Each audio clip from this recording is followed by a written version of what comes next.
Acho que podemos ir iniciando, né? Então, boa noite, bem-vindos, bem-vindas, todos que já estão aqui.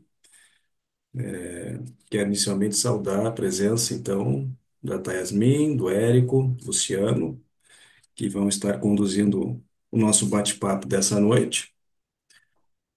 E, claro, em algum momento com a participação daqueles que quiserem também, ao final, conversar, colocar perguntas, comentários. A gente está, então, num momento de pré-lançamento do livro Também Existem os Tambores, Outras Gramáticas entre Racialidade e Psicanálise, da autora Yasmin Onmash.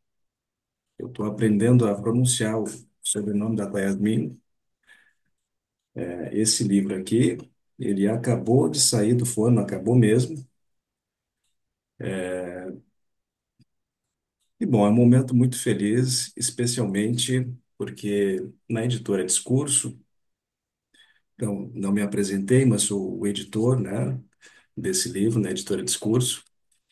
Essa é a primeira publicação, desde que nós iniciamos as nossas publicações em 2021. É a primeira publicação tratando do tema da racialidade em psicanálise. Então, é um momento de celebrar, porque é um dos temas mais importantes que nós temos em discussão hoje, né, no campo da psicanálise, no nosso país. Em outros lugares também, mas no Brasil em especial, é um tema importante e, há muito pouco tempo, emergente, né? Então, uma das razões da gente estar fazendo esse pré-lançamento nesse formato, ter convidado o Érico, o Luciano, para estar nesse bate-papo inicial, é que são também, né, psicanalistas, pesquisadores que trabalham com essa temática. É uma forma da gente já aproximar pessoas que estão trabalhando com a mesma temática e abrir um pouco esse diálogo, né? Na verdade, ir tecendo redes entre aqueles que estão trabalhando com essa temática. É, bom, eu vou apresentar brevemente, então, a autor e os convidados. Em seguida, vou estar passando a palavra para a Yasmin, que vai dar seguimento.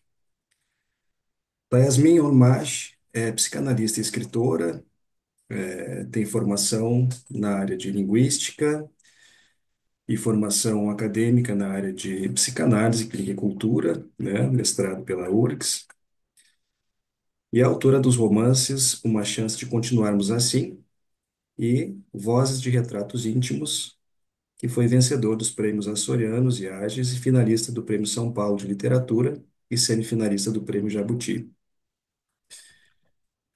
Então, só para mencionar aí um pouquinho da trajetória da autora. E os nossos convidados, Érico Andrade, é psicanalista, filósofo, professor da Universidade Federal de Pernambuco e autor do livro Negritude Sem Identidade. O nosso convidado, Luciano Dias, é psicanalista, membro do Espaço Brasileiro de Estudos Psicanalíticos do Rio de Janeiro, e é coautor do livro também recém-publicado, É de Raça que Estamos Falando, Tornar-se Herdeiro da Psicanálise no Brasil. Então, publicações das quais os comentadores talvez possam também estar falando um pouquinho, né, em seguida. Então, passo a palavra a Yasmin para estar dando seguimento aí ao nosso bate-papo. Yasmin, por favor. Boa noite, gente.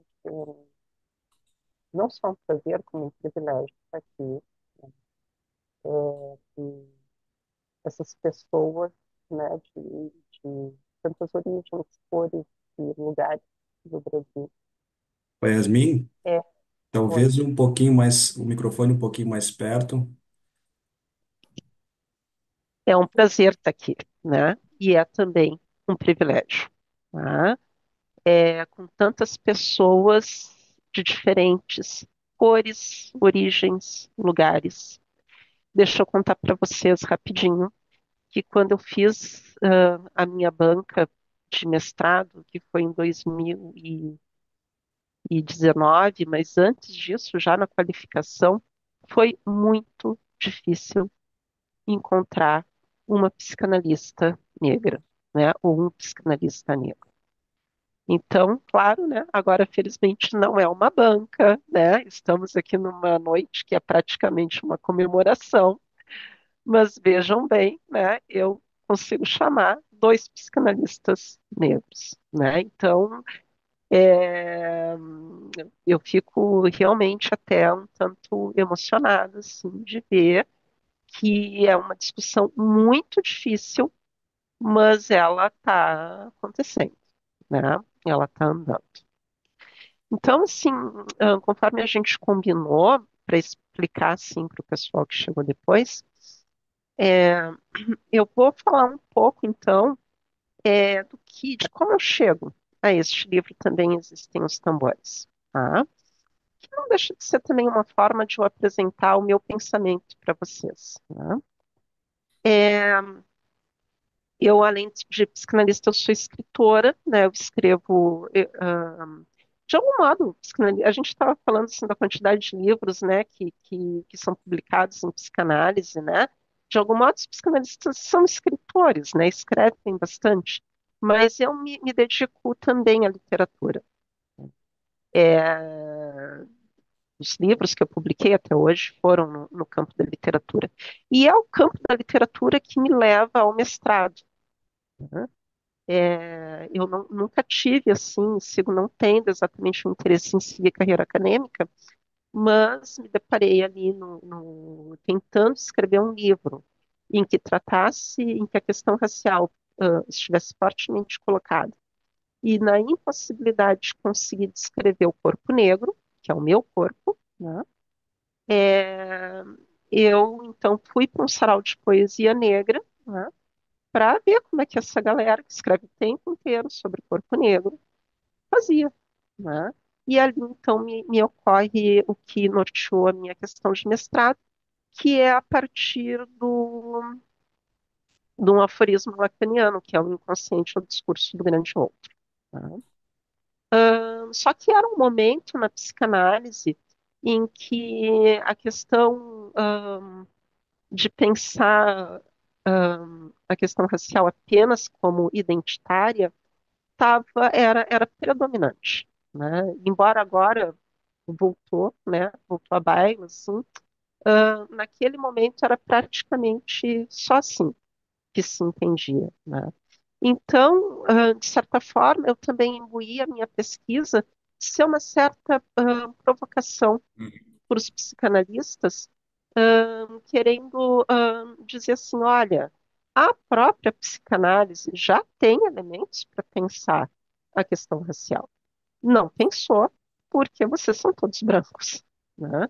Então, e isso foi interessante, eu fiz o mestrado, né? Por outro lado, eu me ative apenas aos conceitos que já estavam mesmo, né? E eu fiz essa pesquisa num local bastante negro daqui de Porto Alegre, né? Que é o Sopapo Poético, então, é um sarau de poesia negra. E foi o mesmo lugar que eu fui para tentar entender como é que eu iria, como escritora, abordar o corpo negro. É o mesmo lugar, né? E,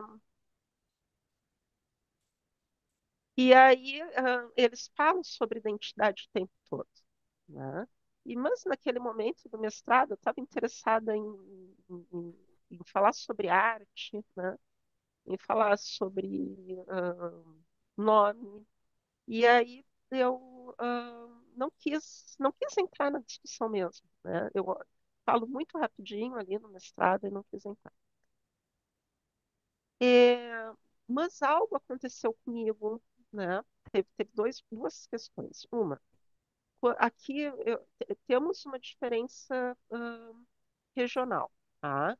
Então, aqui no Rio Grande do Sul, mais do que em outras regiões do país, a cultura europeia é super valorizada, é valorizada no Brasil inteiro, mas aqui é algo, né?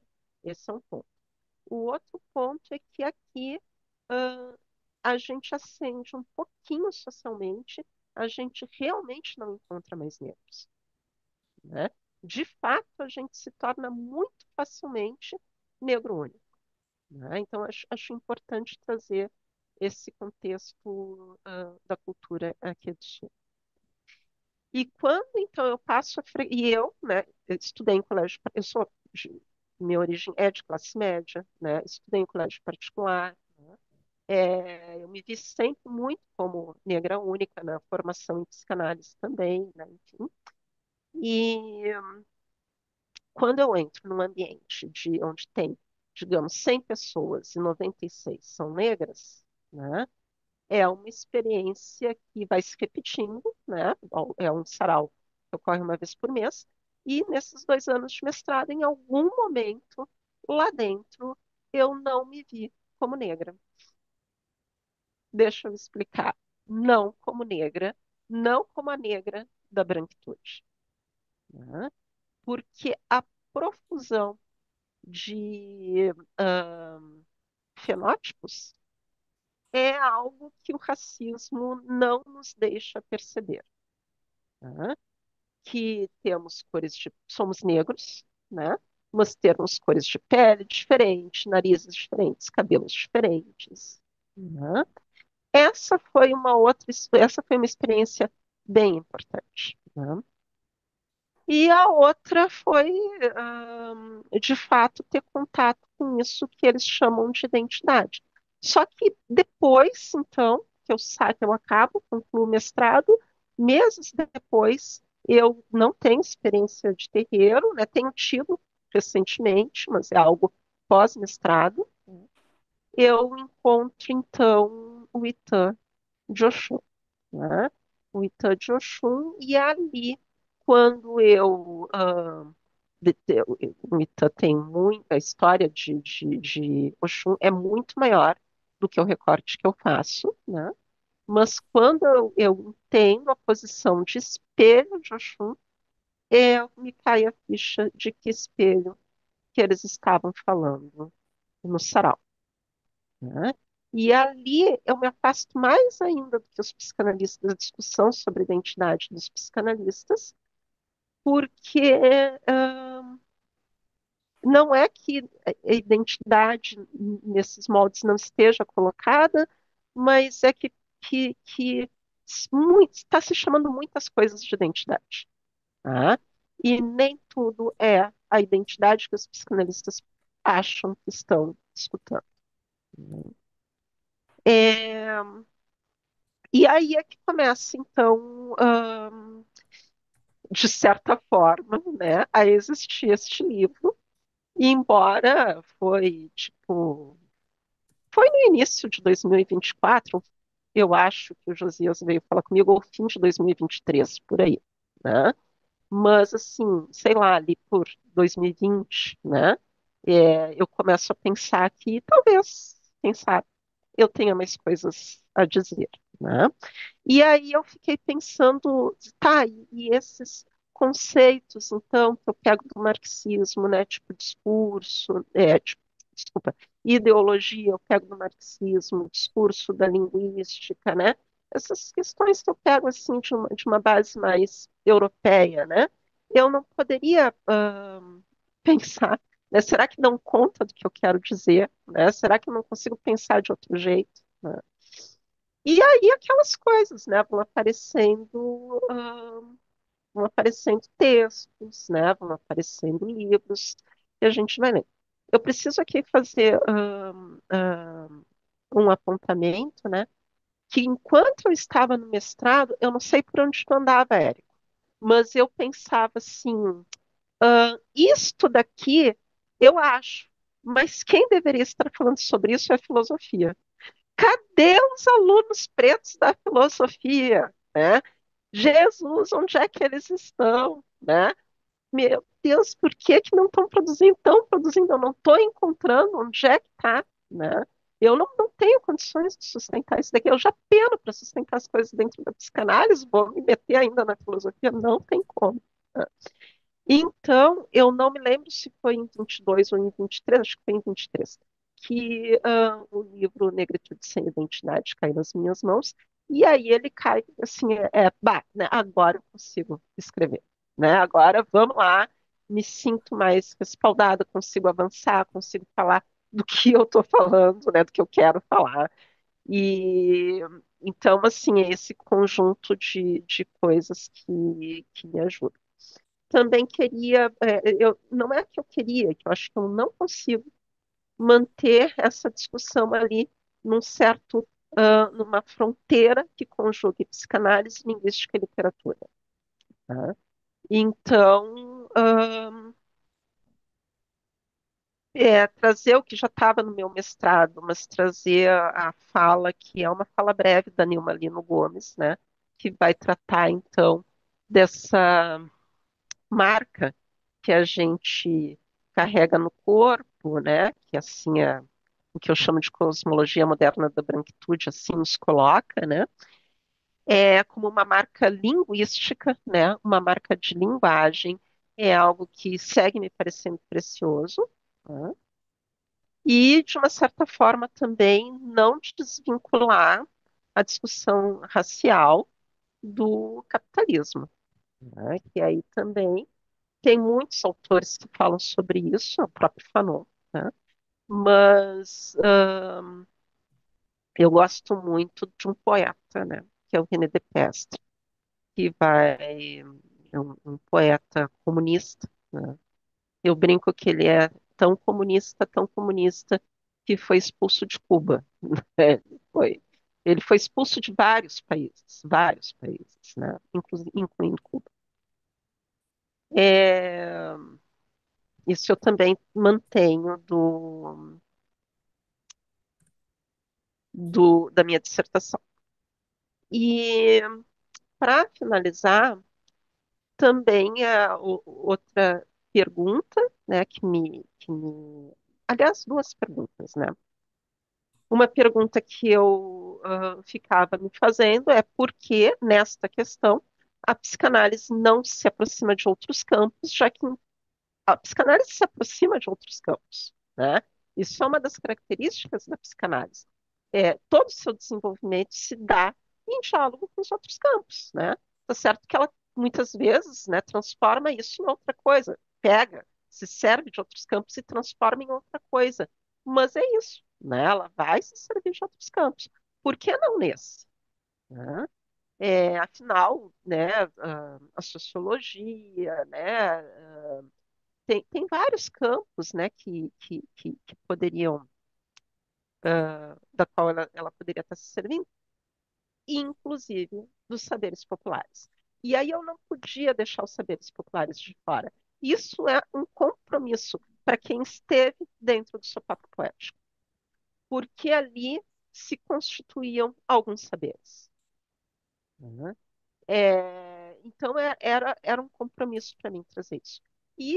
De fato, assim, o meu encontro com o Simas e com o Rufino foi também depois do mestrado, né? Então é assim que vai se desenhando esse livro, né? E nessas resistências, né? E agora eu estou falando de resistência no sentido psicanalítico mesmo, que a psicanálise vai ter com relação a esse tema, eu acabo me perguntando, que eu acho que é uma pergunta que eu gosto de ter feito, né? Que está no livro. Deixa eu só. Aqui. Porque o método de investigação psicanalítico, que considera um inconsciente animado pelo desejo, que trabalha com a transferência e com a linguagem, não foi, no mais dos casos, suficiente para romper com o narcisismo branco no próprio meio psicanalítico? Né? Então, acho que eu também estou imbuída disso, né? Para tentar, enfim, não responder, talvez, né? Mas traçar algumas hipóteses. Enfim, né? Depois posso continuar, mas acho que para um começo de conversa é isso.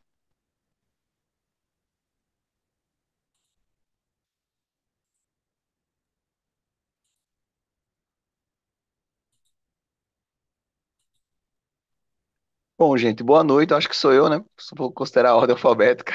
Fica à É, vontade, Érico. tá massa, então. Tava esperando você falar.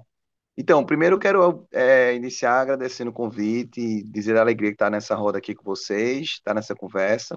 É muito, nem sei explicar, uma coisa muito feliz, assim, mesmo, assim. Poxa, Yasmin já fez a generosidade de discutir o livro no livro dela. Ainda falar isso agora, poxa, eu fiquei emocionado também com a delicadeza com a qual ela colocou isso, né? Que bom que o livro ajudou.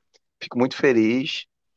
E eu fico feliz por várias razões, assim. Eu estava pensando aqui que hoje à tarde eu estava relendo o livro para poder fazer a conversa de hoje à noite, né?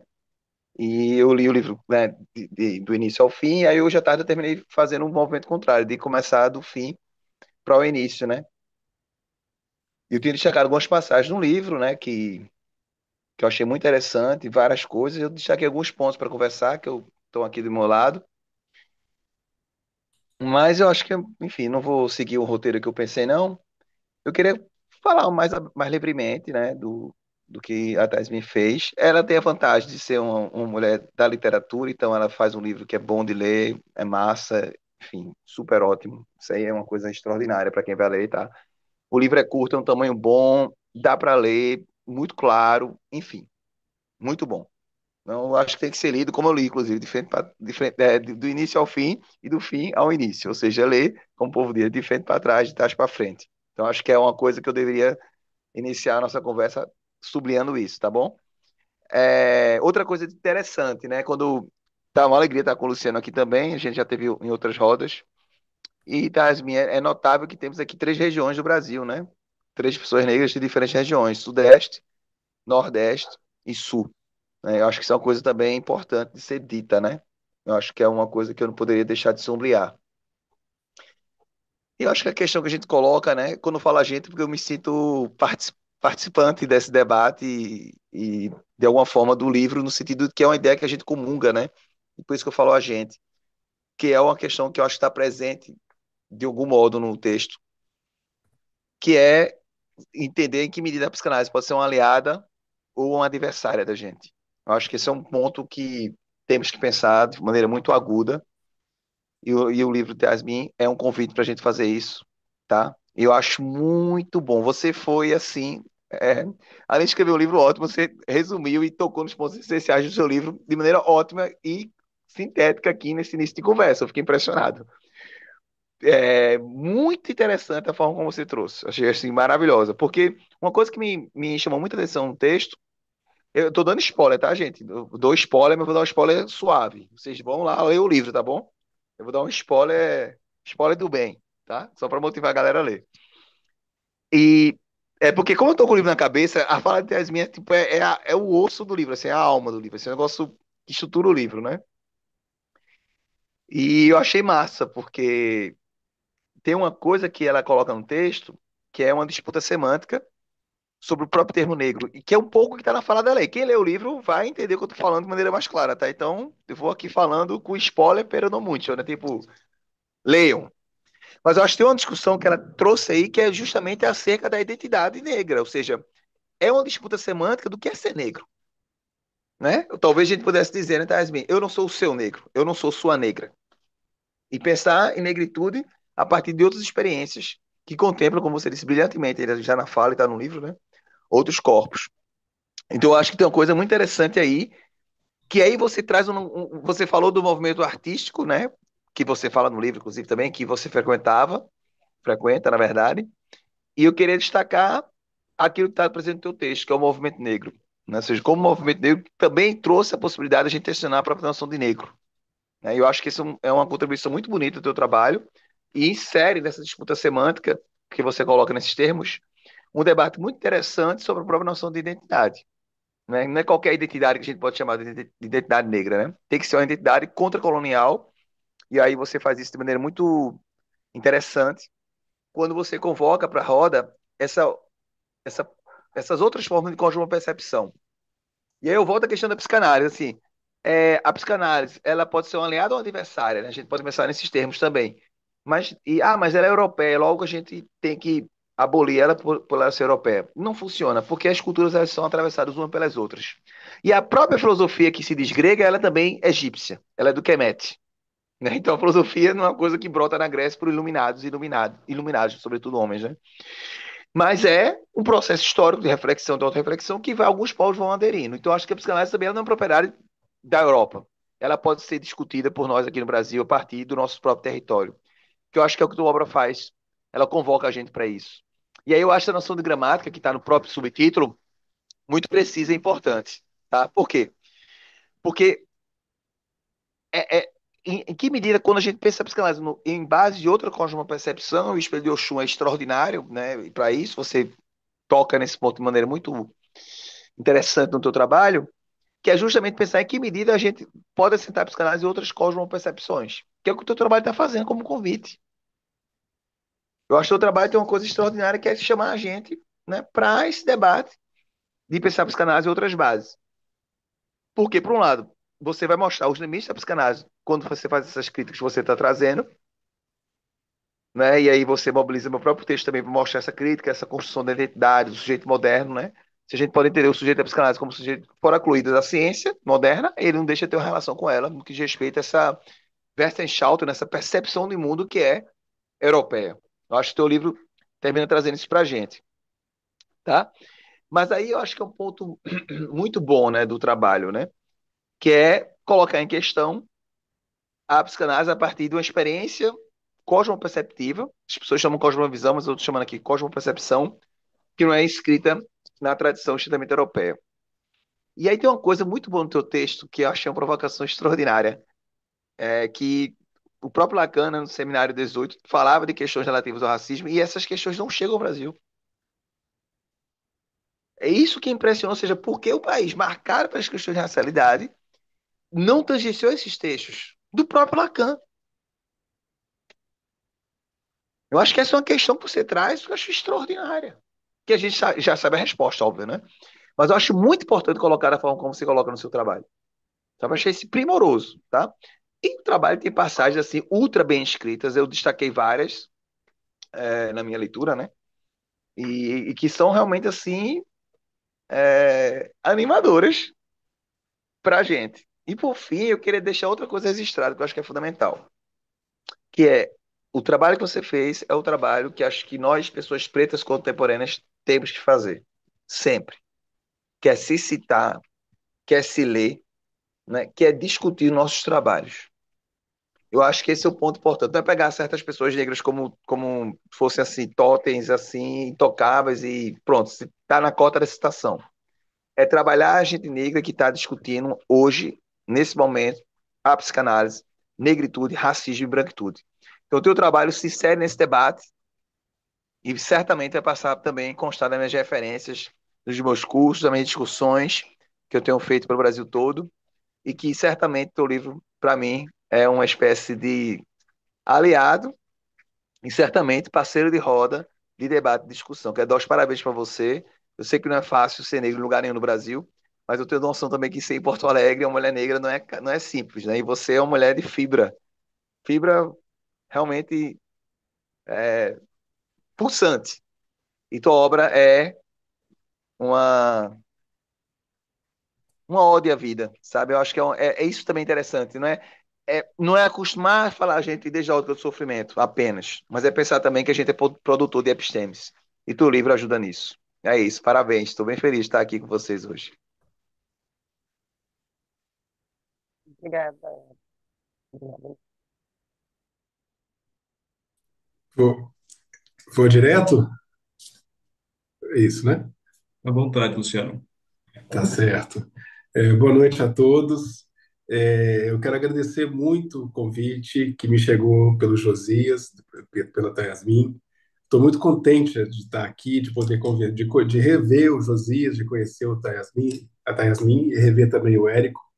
É uma satisfação, uma alegria grande ver o trabalho da Yasmin, conhecer e, como acabou de dizer o Érico, né, da gente poder afinar e reafirmar a importância da gente colocar em debate as questões raciais, tendo a psicanálise como interlocutora fundamental dessa articulação, né?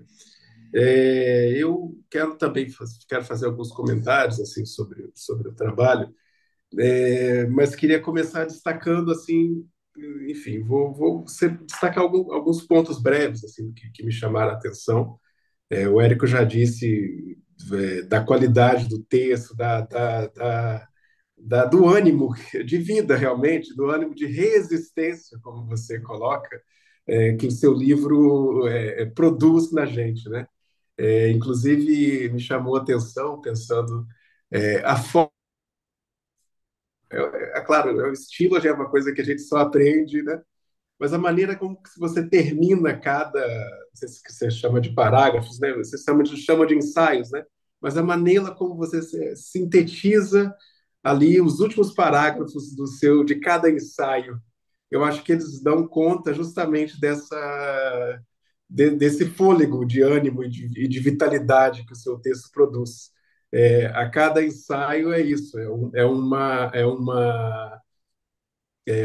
um convite forte, é uma espécie de chão que treme, mas ao final de cada texto você mostra a sua presença resistindo e colocando a importância, me parece, de que toda essa discussão sobre a racialidade, naquilo que ela evoca de dor, de encontro com os infernos que isso tudo coloca, que a gente sempre lembre das várias formas, é, enfim, de potências que são precisas para poder sobreviver a esses infernos, né? E eu fico muito contente que, inclusive, a clínica psicanalítica seja colocada por você como essa aposta nesse lugar possível de fôlego vital, né? Evidentemente, desde que tem uma forma que você coloca isso que eu não vou conseguir lembrar agora de cabeça, mas tem uma forma que você fala que é desde que a clínica não é se avise, né? Mas enfim, desde que ela depois eu posso lembrar a forma, eu posso dar uma olhada, mas enfim. Mas eu queria destacar, talvez, um desses aspectos que o Érico vinha comentando, que parece, para mim, uma marca assim, do seu texto forte, que é essa dose de coragem que é preciso para convocar um outro regime de episteme para que isso, em diálogo com a psicanálise. Eu vou colocar de novo, em outras palavras, né?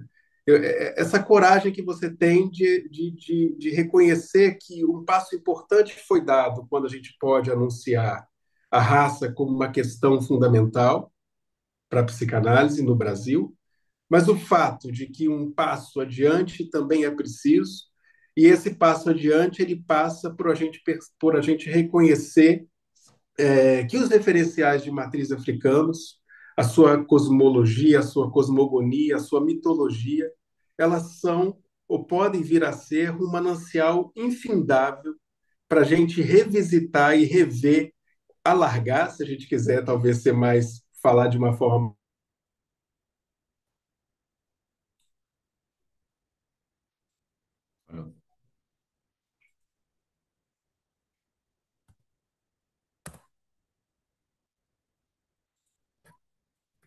Para mim, trancou aqui.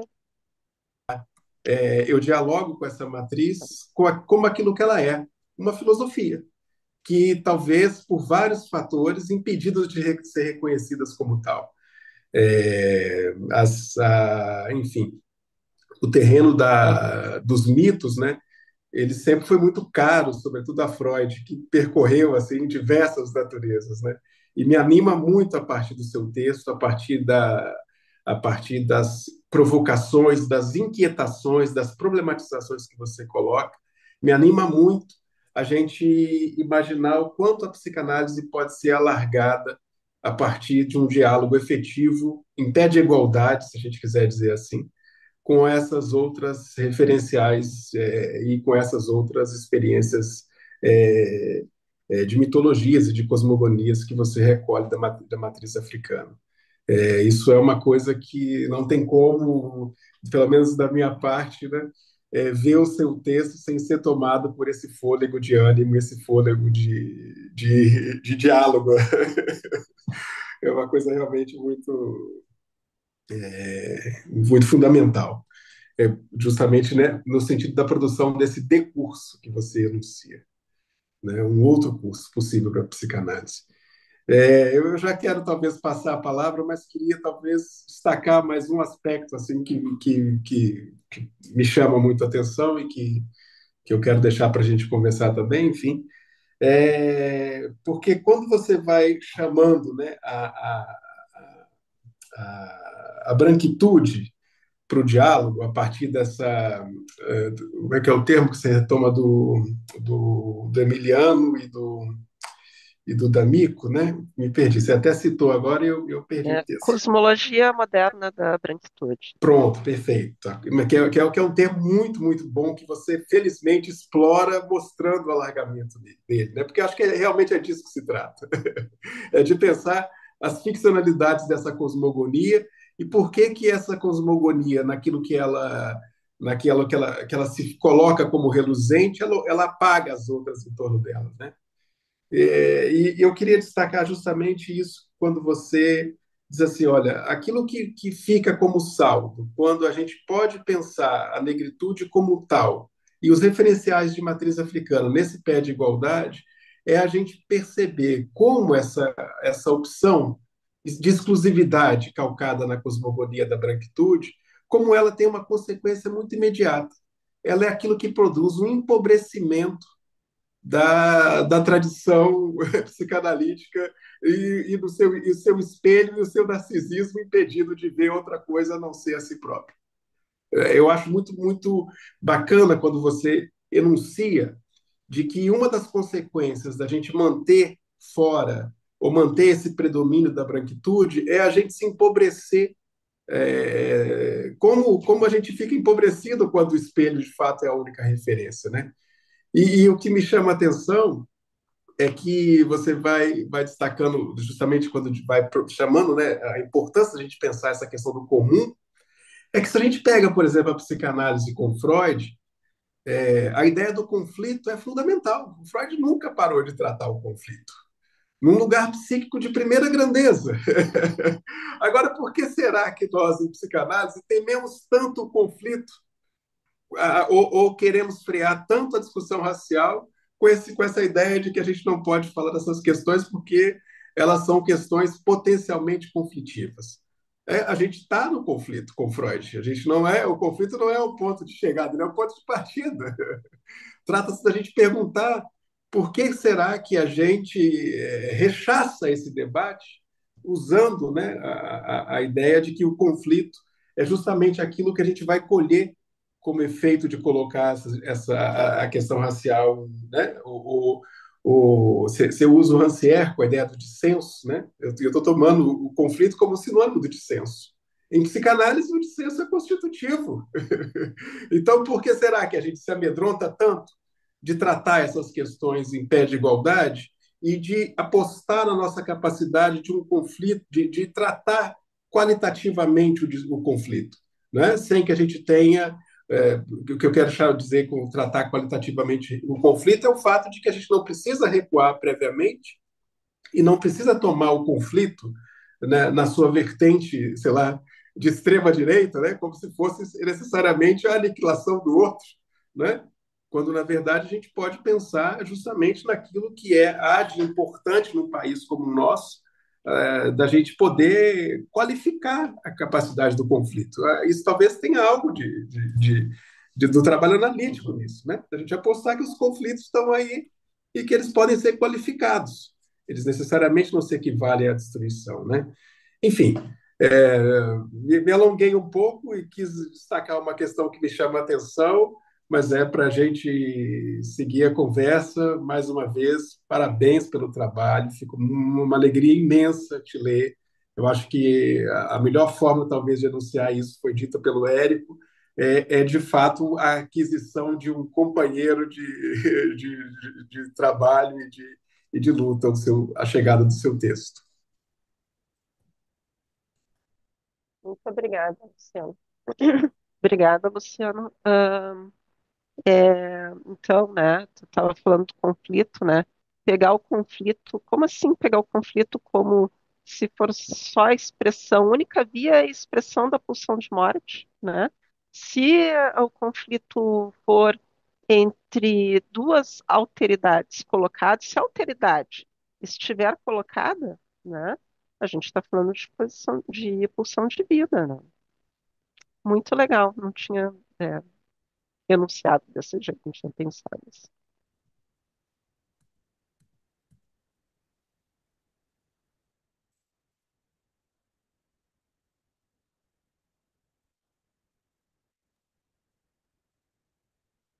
A gente abre aí tanto para a palavra circular aí entre a mesa, quanto para quem está nos assistindo, se quiser colocar uma questão, um comentário. Acho que deu para a gente ter realmente uma ideia instigante do livro, né? Ia falar, Érico. Rapidinho, só uma coisa que eu achei massa do livro, mas eu falei pra vocês, leiam, viu? Eu vou dar um spoilerzinho, mas eu achei massa. Que o problema de Narciso não é só ele se apaixonar com a imagem, né? Mais grave que Narciso se apaixonar com a própria imagem é as pessoas acharem que só existe uma forma de ver a imagem, que é aquela que Narciso viu, né? Em outras palavras, é não perceber que o espelho pode ter várias finalidades, né? Como o Shun nos ensina e Tasmin nos ensina a partir da obra dela. Eu acho que esse é um ponto muito interessante. Como a cosmopercepção, ela pode alargar e, ao mesmo tempo, diluir certas pretensões de universalidade, que eu acho que o texto de Tasmin é um convite muito massa para a gente pensar isso, só para ter essa imagem que eu achei massa também. Nós temos já duas pessoas inscritas para falar. Eu queria, antes de passar então para André, em seguida para Cecília, só fazer um pequeno comentáriozinho também. Não sou comentador aqui no momento, mas vou me meter. Porque a primeira vez que eu escutei a Yasmin falar, ela estava falando isso que ela repetiu aqui, fez uma síntese, né? Do momento em que estava no mestrado e que naquele momento era difícil ter referências para trabalhar em pesquisa. E eu acho que um dos pontos altos desse livro, além de tudo que já foi falado, que não vou repetir, é que ele não só levanta a problematização sobre a gente precisar de outras gramáticas, de outras leituras, né? Mas desde o título, que é Também existem os tambores, outras gramáticas entre racialidade e psicanálise, esse livro ele fornece tanto um mapeamento de referências, né? Quem for estudar sobre racialidade a partir desse livro vai chegar no Érico, por exemplo, né? Vai chegar em outras publicações mais recentes, menos recentes, porque a Yasmin faz um mapeamento e ela fornece referências para quem for trabalhar com pesquisa nos seus mais diversos âmbitos. Então, acho que esse também é um grande mérito desse livro, né? Passo a palavra aí para a Andrea.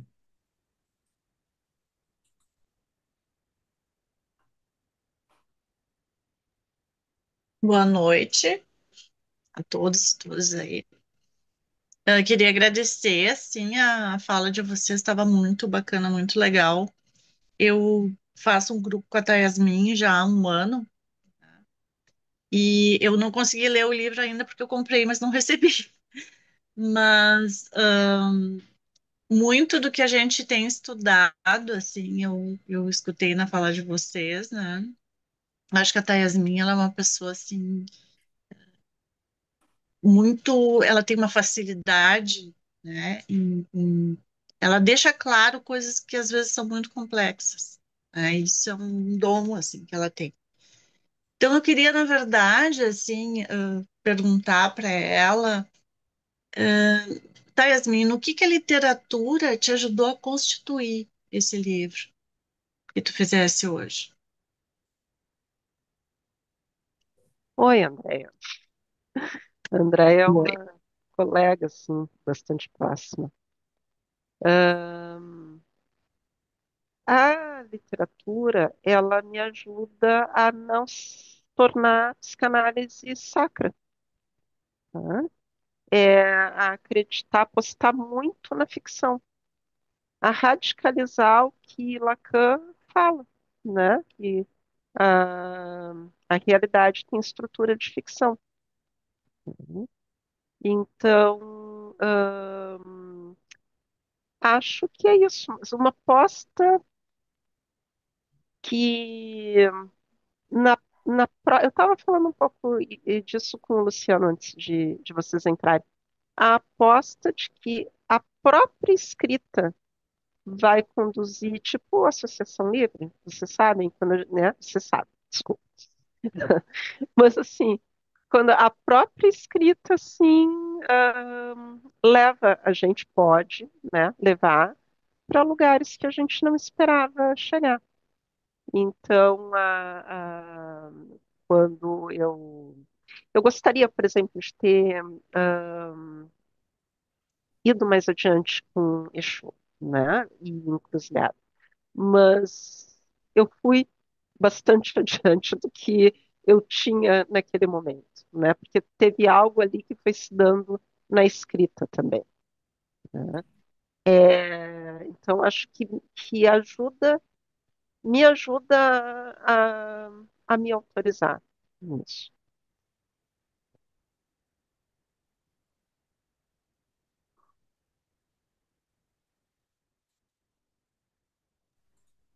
Bem, boa noite.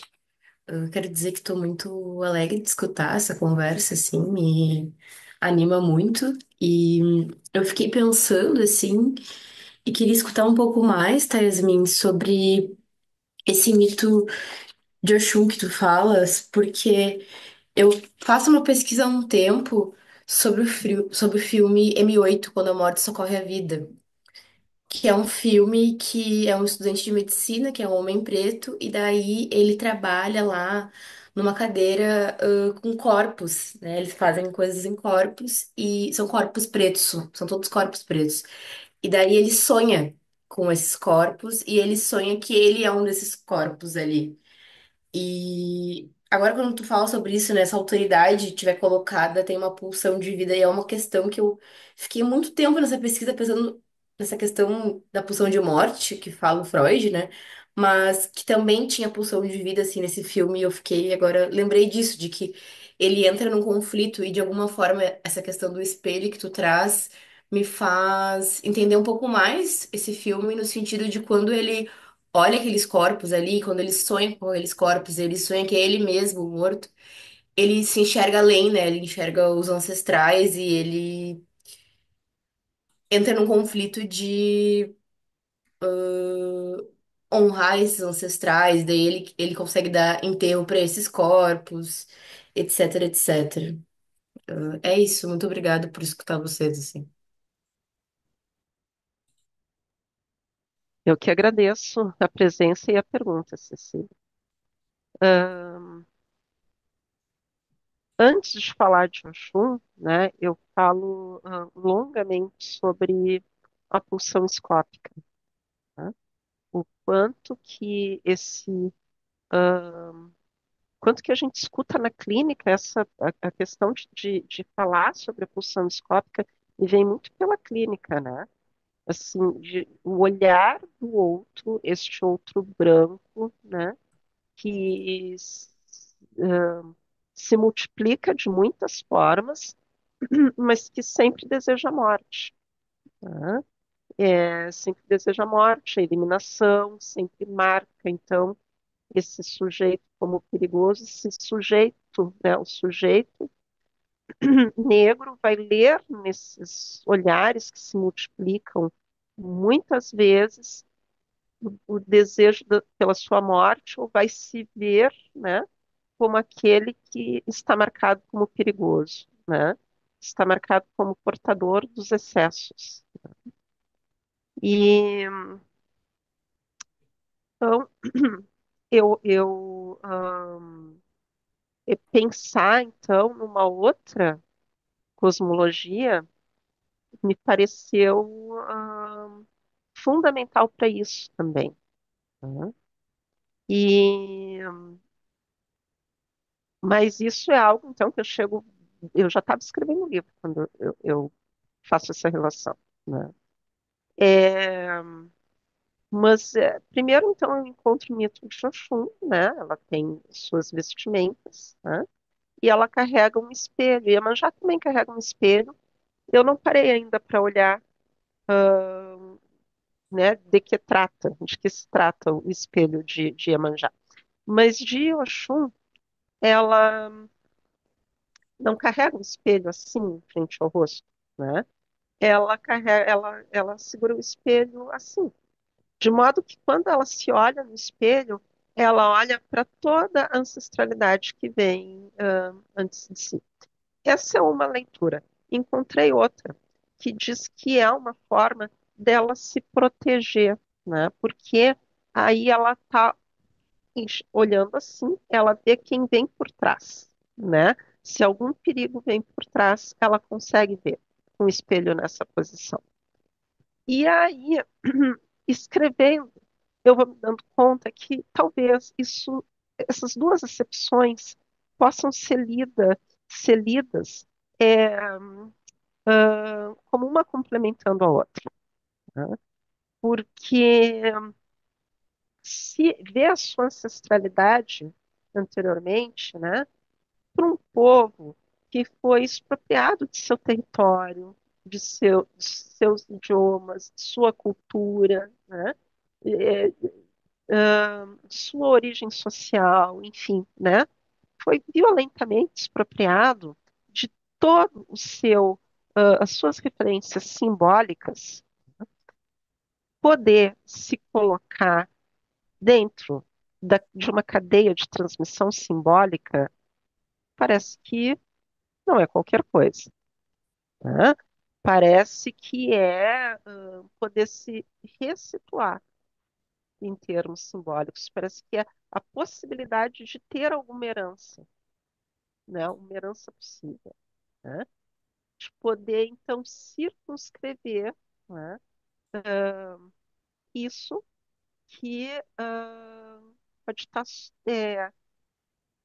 sem uma circunscrição desse real, né? Nesse esgarçamento do tecido simbólico, nesse comprimento do tecido simbólico. É, então, esse outro, né, nesse esgarçamento do tecido simbólico, esse outro, estou falando aqui de conceitos bem lacanianos, né? Mas esse outro, esse grande outro, ele fica no lugar persecutório mesmo, né? Não estou dizendo que não haja perseguição, tá? Não estou dizendo. O que eu estou dizendo é que este outro, ele fica sem contornos, né? Então, de uma certa forma, isso também é dar contornos a essa ameaça de gozo mortífero desse grande outro, né? E aí é que eu, então, entendo que esse espelho também é olhar o perigo que pode estar vindo sem que a gente possa se dar conta. Enfim, né, Cecília, acho que foi mais ou menos por aí que eu pensei.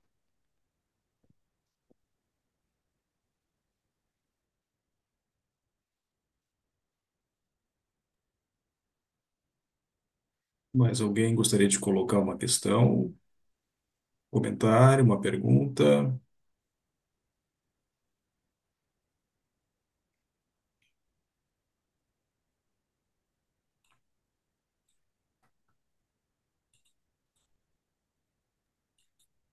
Enquanto o pessoal vai pensando, eu gostaria só de fazer um adendo que eu gostaria de ter falado lá no início e não falei, que eu não sei o que vocês pensam, Luciano e Érico, mas eu não penso na questão racial como uma questão de nicho, sabe? Eu acho que ela tem que ser transversal à psicanálise como um todo, assim.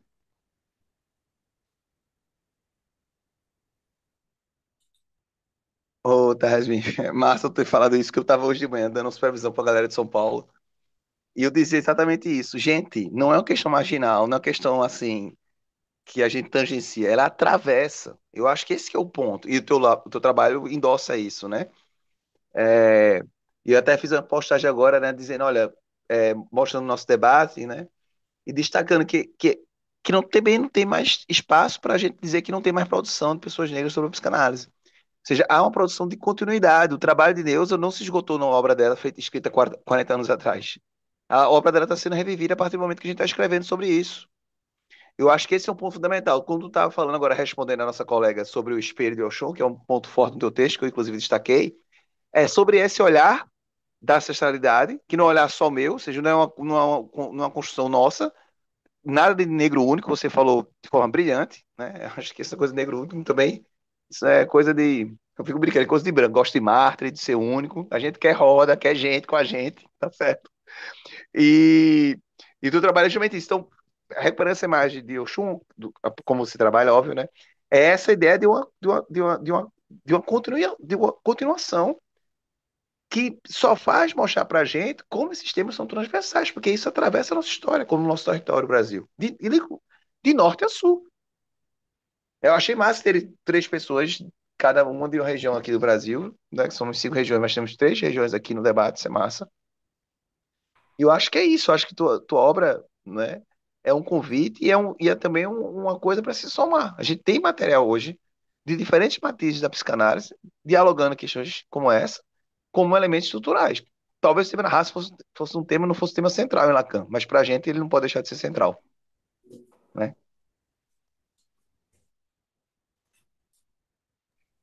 Sim, é uma ótima questão essa, né?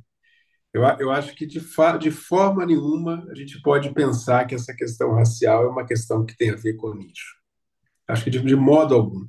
Talvez a gente até possa dizer, eu estava tentando pensar assim, se ela fosse nichada, ela foi pelo tempo em que a branquitude não falou de si mesma.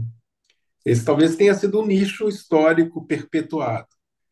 A gente tem cada vez mais, me parece, assim, entender que aquilo que a racialidade nos convida em psicanálise é um diálogo e um debate que tem a ver, digamos, com a pretensão mais freudiana. Freud é muito ousado nas suas pretensões. Ele quer falar sobre o humano, ele quer pensar como se constrói o nosso psiquismo. E então eu a questão racial é uma questão posta como aquilo que nos inscreve como sujeitos, né? Como você disse, o grande outro é racializado, se quiser falar desses termos. Isso significa que a questão de raça não é a questão da raça posta pela racialidade, né? Por mais que a gente saiba que a raça é uma categoria inexistente, mas a questão posta pela racialidade, ela diz respeito a todos os corpos. Ela diz respeito ao fato de que a gente não se subjetiva afastado dessa categoria. Então, evidentemente que o que a gente pode pensar é quais as perguntas, né, os corpos brancos precisam se fazer para encontrarem a própria alienação racial e as perguntas desviantes que competem aos corpos, né, ditos negros, né? Mas eu acho que é isso, de fato, a questão racial é uma questão que diz respeito à nossa montagem como subjetividade. Ela não é uma questão marginal, nem um detalhe, né? Eu estava vendo esses dias acho que, não sei se foi uma fala do Tami, talvez do Tami Ayush, né? Quando ele estava pensando a ideia do dispositivo de sexualidade. E claramente afirmando, né, que uma afirmação muito fundamental, até tendo em vista essa questão do capitalismo, né, que o dispositivo sexual, de sexualidade, que é central para a gente, ele não tem sem o dispositivo racial. Então, eles funcionam para a par, funcionam para a par, né? Enfim, só um comentário rápido que eu me lembrei aqui, de uma parte que você chama a atenção, Tesla, da quando você porque eu estou voltando à questão da clínica, porque eu gostei muito dessa aparição da clínica no seu texto, assim, nos momentos onde ela aparece, quando você diz assim da importância de que a negritude não seja pensada simplesmente como uma coisa contestativa à branquitude, né? Que ela possa ser pensada como singularidade, como um estilo singular de existência. Isso me pareceu muito, né, faz eco com o texto do Érico, mas é uma questão muito importante assim da gente ter em mente, né, de que não é só uma questão de nomear o ódio, Não é só uma questão de encontrar o ódio, mas é que é preciso dar destinos a toda a incidência da racialidade, né? Enfim, mas eu acho que é isso.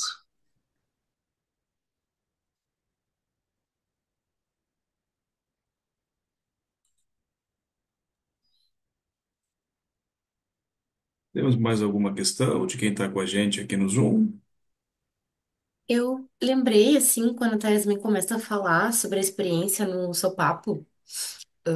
Eu sou de Porto Alegre, né? Então, tenho 24 anos e eu estive em Salvador ano passado. E um amigo meu mais velho me dizia, né, que quando eu fosse lá, assim, a minha existência iria mudar, assim. E na época que eu fui, tava tendo um festival e uma cantora disse, né, que a Bahia era como se ela estivesse voltando para casa, mesmo sendo a primeira vez. E lá eu tive essa experiência de estar, em maioria, nesse sentido, assim, aqui em Porto Alegre é um pouco mais difícil que isso aconteça, né? E eu acho que essas são experiências, assim como a de hoje, provavelmente, assim, que nos transformam.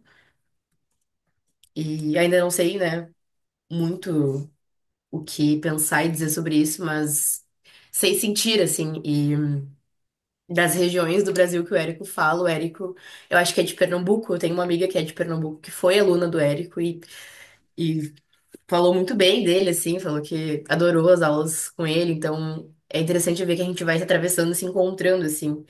E tô bem animada por essa leitura desse livro, quero comprar assim que puder. E eu faço parte de um coletivo ali da URGS, que é o coletivo Psicopreta, e eu fiquei pensando que é um livro talvez da gente conversar juntos, assim, porque é um momento, assim, de coletivos negros, negras e negres, em que a gente tá num momento diferente de entender as cosmologias, questionando as epistemes, e acho que um momento de abertura, assim, para essas diferenças. Eu não sei, né? Eu venho sentindo que esse coletivo tem um grande respeito pelas diferenças e que as diferenças produzem mais, assim, a nossa força enquanto coletivo, né? E, e é isso, assim, também tô numa época de TCC e tô programando um sarau aí pro meu, de intervenção no meu TCC, né? Com uma pergunta de quais autores negros que estamos lendo hoje, assim, tentando mapear um pouco do que a gente tá pensando, assim, quem que a gente tá lendo, né?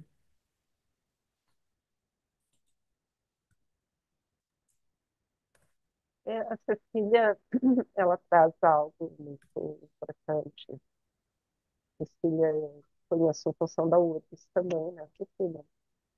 E, e a URGS, ela é essa experiência muito interessante de inclusa, a partir das ações afirmativas, né? E eu não posso, na verdade, estou falando da URGS, né? Eu não sei, mas o Instituto de Psicologia, seguramente, né?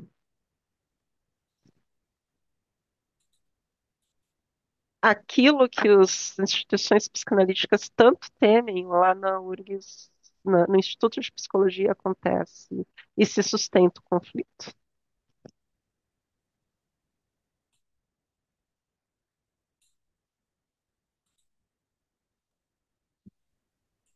Quase ficamos por aqui depois dessa.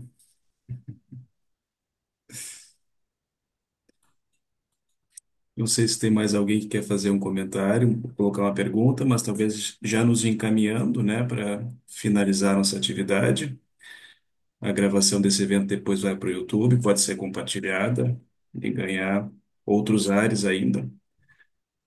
Então, talvez passo a palavra aí, Luciano, Érico, últimos comentários, e em seguida a Tayasmin para a gente finalizar. Não, gente, só quero agradecer a oportunidade, estou bem feliz. Eu acho que foi uma noite de celebração conjunta. E agora, pessoal, é ler a obra de Yasmin. E jogar para o universo, né? Que a gente possa ter tanta literatura negra sendo produzida e agora cabe a gente ler, tá? E a obra dela é uma função de vida, como disse. Vamos embora.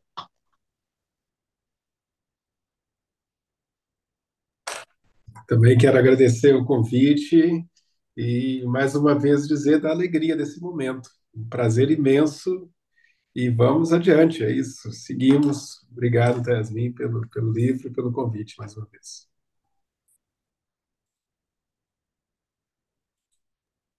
Obrigada, Érico, Luciano. Queria estar tendo essa conversa com vocês numa mesa de bar, ia ser bem legal e mais longa também. Mas, assim, que bom, que bom. Agradeço muito, né, a disponibilidade de vocês dois, a generosidade dos comentários. Realmente, assim, foi bem importante para mim e fizeram desse momento um momento de celebração. Agradeço muito também a todas, todos, todes que estão aqui, que estiveram também, tiveram que sair. Muito obrigada. Obrigada, Josias. Então, agradeço a todos também em nome da Editora Discurso e quero dizer para vocês, o André comentou, né, comprou o livro, ainda não chegou. O livro estava em pré-lançamento até hoje, ele ficou pronto na sexta-feira. Então, no congresso que nós tivemos em Porto Alegre no sábado, em que a Yasmin fez uma fala, nós levamos o livro até lá. Por essa razão, algumas pessoas já estão com o livro na mão, mas os livros começam a ser enviados então agora na semana que vem, e vocês podem encontrar pelo site da Editora Discurso. Ele já está disponível então para compra e vai estar ganhando o Brasil todo aí, certo? Então, muito obrigado e uma boa noite para todos vocês.